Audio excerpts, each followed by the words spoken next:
now, that was a short documentary on this African prints we're talking about, and different prints. We saw the Danshiki, we saw Adire, we saw Kampala, we saw several. And that is what we are known for in this side. And when you see fabrics like that, one thing that comes to your mind actually is fashion. I'm going to wear just like my skirt is right now. Just like my dress is right now, and just like If I ever stand up. Okay, what I'm wearing is what we have from the Northern Hemisphere. I told you already, we're from the Northern Hemisphere. I didn't mean and to also hurt what you. our beautiful guest is here. And with that, I would like to introduce you all to our beautiful guest. Her name is Somi. Thank you for joining us Thank you for joining us today. Yes, you look amazing with your African print. Thank you. And what they call it again, Sophie? Kimono. Yeah, this is a kimono. Yes, it is. But like we were discussing, we're saying that all of a sudden we just started seeing Ankara everywhere. Ankara dress, Ankara top, Ankara shoes, Ankara bag. And when you can sing a song with Portuguese. Ankara dress, Ankara shoes, Ankara bag, Ankara dress, Ankara shoes. And when you even travel out, like I know a lot of people that will tell me, Sophie, when you are coming, please bring Ankara earrings for me, bring Ankara bag, or just bring one of those your Ankara dresses.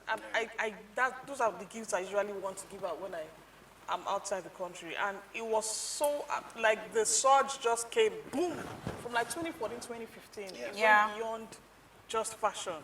Now, our guest here today, certainly she's into the arts, she's creative, but not just into fashion, right? Yes. Now you do soft furnishings with African fabric. Yes, I do. Before we go into that, let's even talk about the history of African fabric first of all. Okay. Most people say this and they say, it's African. Yeah. But you guys know that this print was not originally African, like Africans didn't make it. It was made by the Dutch for Indonesians, which it fitted us because our fashion had this kind of patterns and colors in it. So it was a huge, it still is a huge market. And even till now, I'm bringing this to light so that you will know how to help our own African markets. Now, in the markets, even in Lagos Island, for example, you'll be shocked that the biggest exporters and importers of this fabric are Chinese. We do have Nigerian, at least I know there's Daviva. Yes, there's Daviva. And there's one other or two other people that produce Nigerian Ankara and Nigerian fabrics, which I think it's been so hard for them recently because of all the infiltration of other companies into it. But the biggest importers and exporters are Chinese. Please, guys, this shouldn't be. And so when you go to the market and you think you're helping Nigerian economy or you're helping African economy, just know that you're helping the Chinese people because they are the biggest producers of this fabric and they make it for us, which should not be. So that's, I just wanted to put out so you guys will know. Now, going into this. That's quite dramatic. I feel like Sophie wore this dress intentionally. Yes, because like a Shaolin, like Chifu, Kotskumo. We agree. No, seriously, but how did you now, from wearing, I've not finished wearing Star's clothes. How did you now decide furnishing? How did you enter that side? I think it was based on the fact that people were really attracted to the boom of the Ankara fabric. Yes, the prints, the colors, and all of that. And so people were like, oh, okay, I can actually have this in my home. I want to have it as, like you said, a bag, a purse, and all of that. And then the next thing, they're like, why can't I have it as a throw pillow? Why can't I have it as a duvet, as a bedding, and all of that. So that's where the whole interest came from. You find people wanting to have certain nice prints in their homes. Like here now, you have Grace, a settee that is gray.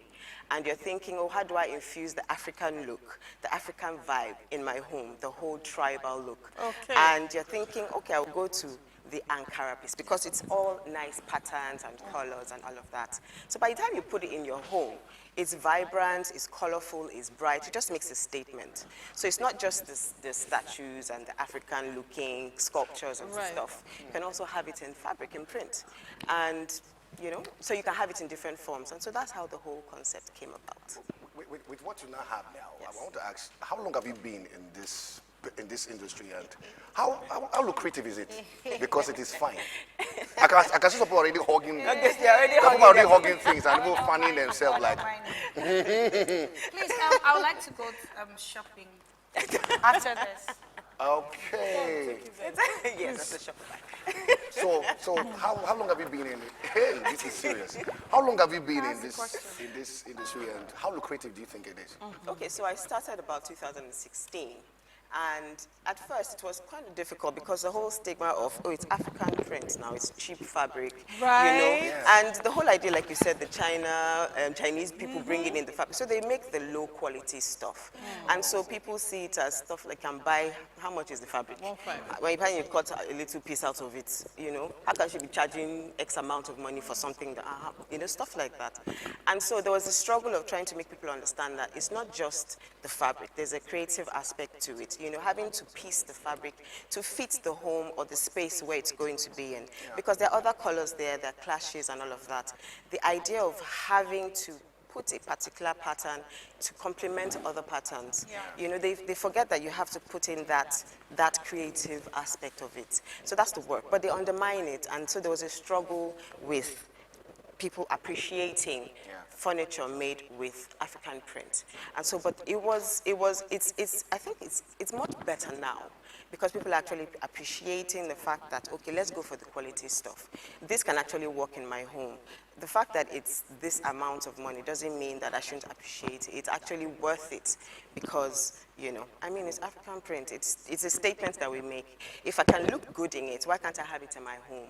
And all of that. So it was a struggle at first, but now I would say it's quite lucrative because of the appreciation of the quality and then the creativity that goes into You know, it. when you talk about creativity, some people might be wondering, soft furnishing, what exactly, apart from throw pillows? And there are some certain things that you've done that I would want us to see exactly, you know, some of these things about the soft furnishing. So we're going to take that slide right about now to see some of the things you can creatively put together using the African prints. Let's see this.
Oh my God. You know, when we see all of that, these are not pictures we got from the internet. This is what Somi has been able to do. You know, now, imagine our homes really looking so beautiful. I love that wall art. That was that was like... That was a knockout. Like, it was just entering a house and just bam, like, It makes a statement, doesn't Now, it? meanwhile, this pillow is here. yeah. And this wallet is here, and I put my stuff. I put my... What did you put already? I don't want to tell you. Anyway, this pillow is here, and this is Somi's creation. You see how beautiful it is. The thing And we're about- going to be leaving it here on our seats. Okay. Are we leaving it? On the And that- seat. I think she's thinking of how she's going to take it home. Take it home. Oh. No, it's on the Wait seat. now, It's it's gonna me be that is there on holding the the seat. pillow. This Now, kind of the pillow thing- deserves me the sleeping thing with. about this African fabric, right? God, There it's so are soft. several qualities. There are Yes. several. There's depending on the price, depending on how much you have. I know there's some of 2,000 naira, 10,000 naira, even 30,000 naira, depending on how quality the fabric is. And I just want to ask you this question. You know, for Africans, especially for Nigerians, we have a way of looking at our own things, Yes. looking down on it. Yes. As if, what is this?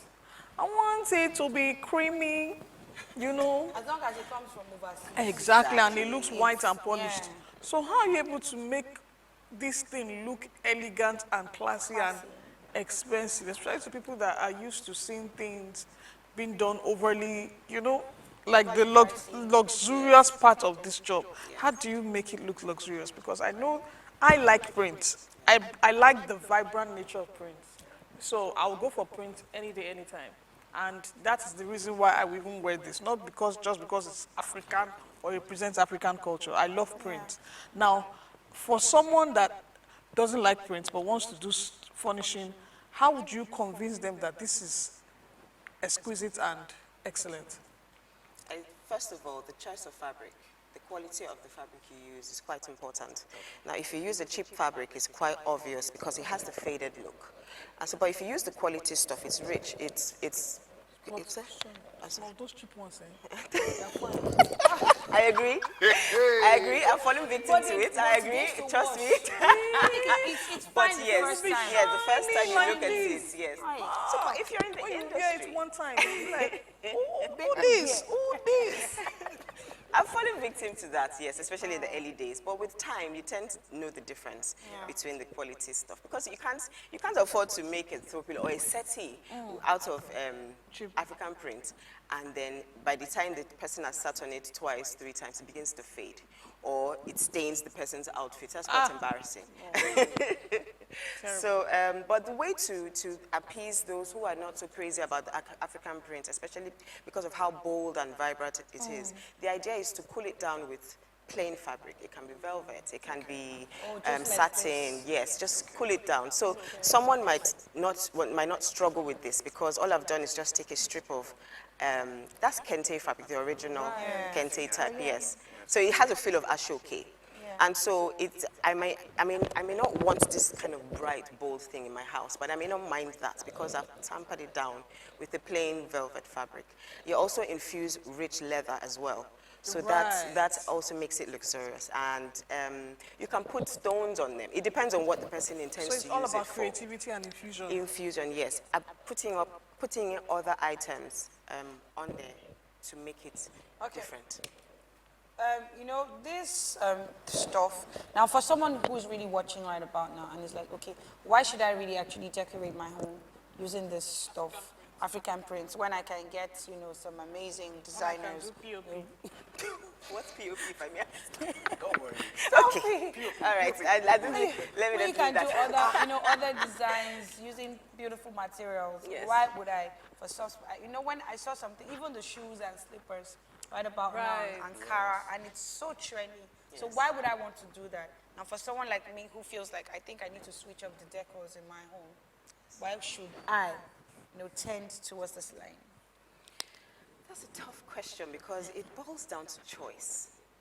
If you're really not into the whole Ankara design or print or look in your home, there's no way I can convince you otherwise. You have to have that love or liking to the prints, to something African in your home, something local in your home. And if you don't have that desire, it's almost difficult to convince you. But what I can do is find out what your likes are. What would you like to see in your home? And then figure out how I can place these prints in your space, you know, and make it look relatively like what you would want in your home. That's just the best way. Okay, for a final question. Yes. I want to just ask, what advice would you like to give to a young person, or even people that want to go into it? I've always loved that creativity thing. I know that there was a particular time where we began to see back in the days we were growing up, we used to roll the tires and it was like competition. Yes. But now we're seeing that all those old tires are now refurbished and now used as settees at home. Yes, they because are. creativity. Yes. So what advice would you like to give anyone that wants to go into the industry, like, furnishing. you know, soft furnishing, to like, okay, do you want to go into it? Like, for me, I'll be excited to want to do it. And let me ask my question, so I will not be asking you my own question. Care. How do you care for these fabrics? Yes. After that, what do? Okay, so the advice I would give the young ones who would want to come into the business, don't think it's some business that you can start now and make money right now. Okay. Don't go into it because you want to like explode, like they say they want to blow. Yes, that's not going to happen. Let's not deceive ourselves. Okay. It's a gradual process. You grow into it. You get creative. Let your creative juices flow, and it will speak for you. You would make something and someone would see it and like it and look for you. Yeah. Don't think that, oh, you need to mass produce. Just stick to your creativity, and that will actually sustain you through the long haul. Yes. I think that's the care. Okay, so the care. Especially if it's not clothes that you're washing, you know? Yes. So soft furnish is for shoes, for this wallet, Yes. for pillows. How do you care for this kind of fabrics? Wash them separately. Don't use machine wash. Just use your hand wash. Yes, preferably. If it's for settees and things that you'd sit on, basically be careful. Don't spill anything on it because it's kind of difficult to have to wash while it's all made as a settee. So try not to spill anything on it. So it's a bit of a tough one when it comes to the settee. But for the pillows, wash separately. And then again, we also have seat covers. So we can also make them as seat covers as against making it as, that's what I actually advise my clients. So you can actually take them off and then wash them and then put them back. Okay. And then you can have variety as well. So I cannot use brush now. No, you cannot. Don't be doing that. Or detergent. No, they use that. Especially Nigerian detergent. Nigerians like using brush. Even jeans, we use brush. Even, you know that I have coin brush. No, I'm even talking about our detergent, you know. We'll have a show on that one very soon. Yeah. Our detergent, they are... they can flash. Even your hands, you feel it. Yes, they are one that brushes. When you put your clothes inside, when it comes out, it is bleached. You want to exfoliate your material, use our detergent. We will talk about it. I'm telling you. Even your aside from the fabrics, your hands, you feel it. Your hands. As in, yeah, you feel it in your hands, most definitely. So that's what I'm saying. All right, okay, so this is lovely bags and lovely. I love the material, like it's so original. Yes. Okay, but thank you so much, for coming and enlightening us about soft furnishing. Before now, I'm sure many people were not really aware about soft furnishing, like it was an industry or stuff that people actually do. And we're grateful that you took out the time. And thank you for the pillow, thank you for the purse, and thank you for the bag. Like everything gone, really. Yeah, thank you. I'm going to, yes. We're going to quick break. And when we come back right away, there's something about Fridays. People take advantage of the fact that it's weekend and want to go to several places of relaxation to get shawarma, to get ice cream. And you realize that we're going to have shawarma on today's LXP morning flight. Watch your weight. Okay, so we'll go on that break, and when we come back, watch your weight. To do that, and we have a special musical guest. Don't miss the remaining part of the LXP morning flight. Shawarma. Take the break now. Watch your weight. Oh my days. Take the